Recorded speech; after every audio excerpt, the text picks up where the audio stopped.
Hey there, science fans. Are you ready to dive into an amazing journey? Have you ever wondered why things move? What makes them go from one place to another? Why does a ball roll across the playground when you give it a push? Why does a swing back and forth when you pump your legs? It's all about motion. Motion is everywhere we look, from the fastest rockets soaring into space to the slowest snails crawling along the ground. Motion is what makes the world go round, literally. It's in the spinning of the Earth and the orbiting of the planets. Without motion, everything would be completely still. Imagine a world where nothing moved at all. Can you imagine a world where nothing moved? No, thank you. It would be so boring and lifeless. But what makes things move? What is the secret behind this fascinating phenomenon? What mysterious force sets them in motion? Is it magic, or is there a scientific explanation? The answer is simpler than you might think. It's all about forces and how they interact with objects. Get ready to explore the exciting world of force and motion. We'll uncover the secrets behind why things move and how they keep going. Force is basically a push or a pull. It's an essential concept in physics that helps us understand how objects interact with each other. It's what makes things move. Whether it's a toy car rolling across the floor or children running around the playground, force is at play. When you kick a soccer ball, you're using force. The energy from your leg transfers to the ball, sending it flying through the air. When you open a door, you're using force. The push or pull on the handle allows the door to swing open, letting you pass through. Even when you pick up your favorite toy, you're using force. Your muscles exert energy to lift the toy off the ground. Force can be strong, like when a rocket blasts off into space. The engines produce a powerful thrust that propels the rocket upward against gravity, or it can be gentle, like when a butterfly flaps its wings.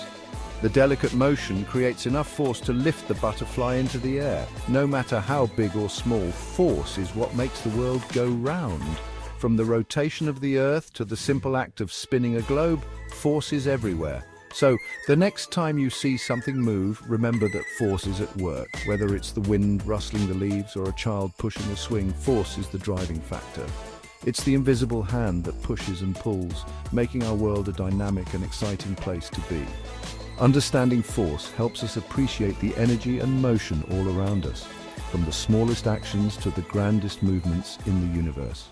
We know force can push or pull, but have you heard of friction? Friction is like an invisible force that slows things down. Imagine trying to slide a heavy box across a rough carpet.